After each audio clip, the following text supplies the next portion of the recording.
इस कहानी को केवल मनोरंजन के उद्देश्य से बनाया गया है। इसे लिखते समय पूरी कोशिश की गई है कि वास्तविक इतिहास से किसी भी प्रकार की कोई छेड़छाड़ ना हो। सभी पात्र, स्थान और घटनाएं पूरी तरह से काल्पनिक हैं और यदि कोई समानता पाई जाती है तो उसे मात्र एक संयोग कहा जाएगा। एपिसोड 2 में हमने सुना राघव को लगता है कि उसके वजह से ही उसके पेरेंट्स मारे गए। अब आगे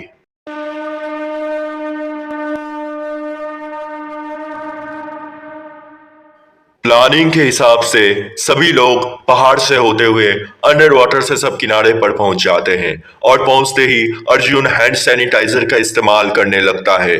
तभी जोगिंदर उसे रोकते हुए बोलता है, क्या यार, अभी तो शुरुआत ही है और तेरा फोबिया अभी से ही एक्टिव हो गया। देख भाई, ऐसे कैसे चलेगा, तू ही बता। मैं समझता हूँ भाई, इसलिए तो एक ही बोतल लाया हूँ। क्या पता कब मेरे ओसीडी के थॉट्स मुझे पागल कर दें और मुझे सैनिटाइजर की जरूरत पड़ जाए। समझ गया तेरा प्रॉब्लम। देख, मैं कोई मोटिवेटर तो नहीं हूँ, फिर भी ट्राई करता हूँ सिर्फ तेरे लिए मेरे प्यारे दोस्त। तो सुन और आज से शपथ ले ले, गंदगी को घुसेड़ कर ओसीडी को धोएगा कौन? कीड़े मकोड़ों के बीच जाकर जानवरों वाली हरकतें करेगा कौन? मैं।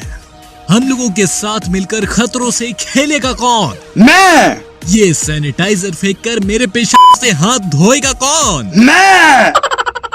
हैं? क्या बोला साले कमीने? रुक, आज तुझे मार के तेरे ही खून से हाथ धोऊंगा। अर्जुन को यह मजाक पसंद नहीं आता है और वो जोगिंदर से लड़ाई करने लगता है कि तभी स्वामीनाथ जी गुस्से से दोनों को बोलते हैं, हो गया तुम दोनों का। हम सभी लोग इतने खतरनाक जगह पर आए हुए हैं और तुम दोनों तब से बकवास किए जा रहे हो। होश में आ जाओ। स्वामी सर, पहले इस जोगिंदर ने ही तो शुरू किया। हाँ, मेरी ही गलती है, मैं ही सैनिटाइजर लेकर आया था। अरे मुझे प्रॉब्लम है तभी तो लाया। तुम लोगों को ओसीडी रहता ना, तब पता चलता क्या होता है। ओसीडी के थॉट्स जब दिमाग में आते हैं ना, तो ऐसा लगता है कि खुद से ही लड़ाई कर रहा हूँ। एक मन बोलता है मत कर, कुछ नहीं होगा, तो दूसरा कहता है कर, नहीं तो बहुत बुरा हो जाएगा। तुम लोगों ने कभी खुद से लड़ाई की है? मैं हर रोज करता हूँ, हर रोज लड़ता हूँ। मैं जानता हूँ अभी भी तुम लोग मुझे सीरियसली नहीं ले रहे हो।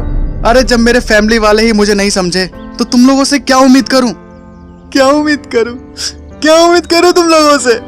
सॉरी भाई, शायद सही कहा तूने यार, हम लोग तुझे कभी समझ ही नहीं पाए। पता है अर्जुन, हम लोग तुझे क्यों नहीं समझ पा रहे? क्योंकि हम इंसानों को सिर्फ शरीर का जख्म, दर्द और बीमारी दिखती है। जिस इंसान की दिमागी प्रॉब्लम्स होती है ना, हम उसे पागल समझ के दूर कर देते हैं, पर ये नहीं समझते कि वो इंसान पागल नहीं, बीमार हो सकता है। सही कहा राघव बॉस। देख अर्जुन, अब से मैं कुछ ऐसा नहीं करूंगा जिससे तुझे दुख पहुंचे। बस तुझे अपने फेवरेट नाम से बुलाऊंगा, मेरे फोबिया। ठीक है जोगिंदर लाल, 2.0 निकालो और काम पर लग जाओ। 2.0 ड्रोन से पॉइंट ए चेक करते हैं और पॉइंट ए सबको सुरक्षित लगता है, इसलिए पॉइंट ए से ही सब आगे बढ़ने लगते हैं।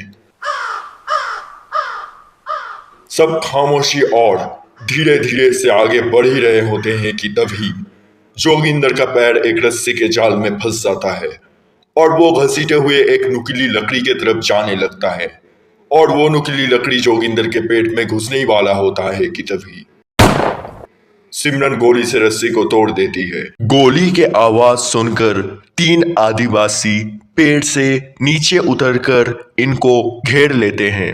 यह आदिवासियों को देखकर पीछे की ओर भागने लगते हैं और 3 आदिवासी इन पर तीर भाला चलाते हुए इनका पीछा करने लगते हैं। तभी जोगिंदर को गुस्सा आता है और वो गोली चला देता है। जो गोली एक आदिवासी को लग जाता है, मौका देखकर स्वामीनाथ जी स्मोक बॉम्ब फेंक देते हैं। स्मोक बॉम्ब हटने के बाद दोनों आदिवासी अपने साथी को मारा देखकर रोने लगते हैं। तभी उनका सरदार वहां आ जाता है और गुस्से से दोनों को बोलते हैं कि जाओ, सबको मार डालो, कोई जिंदा बचना नहीं चाहिए।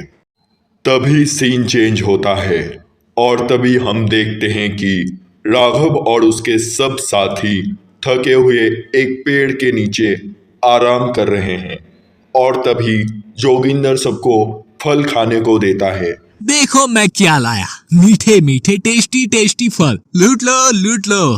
भाई मुझे भूख नहीं है। अरे फोबिया, खा ले नहीं तो मर जाएगा। इतना मोटिवेशन के बाद भी तुझे कुछ पल्ले नहीं पड़ा क्या? ये सुनकर अर्जुन भी खा लेता है। एक बार फिर सीन चेंज होता है और हम देखते हैं कि आदिवासियां सबको ढूंढ रहे हैं। ढूंढ ढूंढ कर एक आदिवासी को पॉइंट बी के मुंह में चिड़िया जैसा कुछ दिखाई दिया। उसने वो चीज अपने हाथ में उठा लिया। तभी उसको याद आया कि उसने ये चीज जोगिंदर के पास देखा था। तभी याद आते ही वो चिल्ला चिल्ला कर सभी को बुलाता है और वो पॉइंट बी पर जाने लगता है। तभी उनका सरदार आ जाता है और उन्हें रोकते हुए बोलते हैं, रुक जाओ, वो सब खुद अपनी मौत के मुंह में गए हैं, उन्हें ढूंढने की कोई जरूरत नहीं। फिर सीन चेंज होता है और हम देखते हैं कि राघव जख्मी है और उसके साथी मरे पड़े हैं और वो हैरान होकर बैठा है। तभी वो देखता है कि एक राक्षस उसकी तरफ दौड़ता हुआ आ रहा है। तभी राघव को कुछ आवाज सुनाई देता है कि उठो राघव, उठो राघव। सुनते ही वो घबराते हुए नींद से उठ जाता है और सबको जोर से गले लगा लेता है। ये सब देखकर सिमरन पूछती है, क्या हुआ राघव? कुछ नहीं, बस मन किया वैसे ही। वैसे मुझे ये रास्ता सेफ लग रहा है। फिर भी एक बार चेक कर लेते हैं। जोगिंदर मेरे भाई, अपने प्यारे 2.0 को काम पर लगा दो। ओह शिट, बैग फटा हुआ है यार। लगता है तीर भाले से लग के कहीं बैग फट गया और 2.0 कहीं गिर गया। मुझे नहीं लगता कि चेक करने की जरूरत है, क्योंकि रात भर हम यहीं सोए और हमें कुछ भी नहीं हुआ। यही काफी नहीं है क्या? बिना टाइम वेस्ट किए आगे बढ़ते हैं। सब लोग पॉइंट बी से ही आगे बढ़ने लगते हैं। कुछ देर चलते ही एक खूबसूरत जगह आ जाती है जहां चारों तरफ बड़े बड़े फूल होते हैं और बहुत आकर्षित और सुंदर होते हैं, जिसको देखकर जोगिंदर अर्जुन को बोलता है, अरे वाह, ये तो जन्नत है यार। देख फोबिये, मैंने मीटिंग में ही कहा था ना कि प्लानिंग की कोई जरूरत नहीं है, पॉइंट बी से ही चलते हैं। लेकिन तूने क्या बोला था कि खतरा होगा। देख कहाँ है खतरा। उल्टा तेरे प्लान के चक्कर में मैं मरने वाला था। वो सिमरन नहीं होती ना तो मेरा राम नाम सत्य हो जाता। ओह, लगता है इससे पहले मैं यहाँ आ चुका हूँ, है ना? मैंने जस्ट अपनी थ्योरी बनाई थी कि यहाँ आदिवासी लोग क्यों नहीं आते। अरे यार, तुम दोनों चुप भी करो। इन दोनों का कुछ नहीं हो सकता। यह बोलकर स्वामीनाथ जी एक फूल को छूते हैं। छूते ही फूल में हलचल होता है और उसमें से एक डाली निकलकर उनका गला पकड़ लेता है। आज मैं आपसे पूछता हूं कि क्या स्वामीनाथ जी बच पाएंगे और आगे क्या होगा, जानने के लिए देखिए अश्वत्थामा एपिसोड 4 में। धन्यवाद।